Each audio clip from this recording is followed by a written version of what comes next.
Minute के अंदर जहाँ से चले जाएं, नहीं तो पुलिस एक्शन 5 मिनट में शुरू हो जाएगा।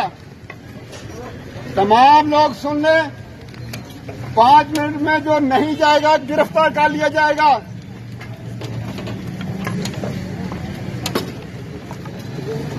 रुक जाए बेटा, शील्डों वाले आगे आए, शील्डों वाले आगे आए, शील्डों वाले।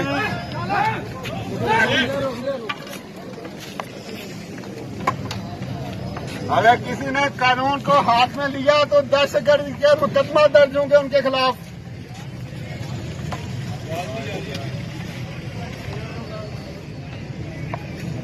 दूसरा स्पीकर किधर है?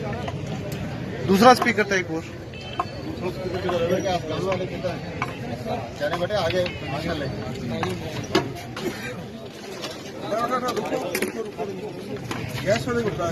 आप लोग सामान पड़ा रहने दें और खुद चले जाएं, अदरवाइज एक्शन शुरू होने वाला है।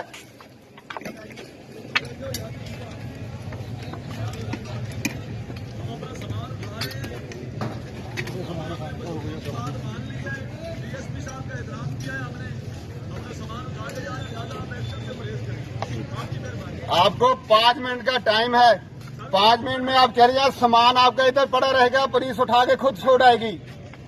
सर 5 मिनट में सामान क्लोज नहीं होगा, आप हम जा रहे हैं, हम आपसे मुजामत नहीं कर रहे, 5 से 10 मिनट ज्यादा लगेगा। अगर किसी का शौक है मुजामत करने का, मुजामत कर ले।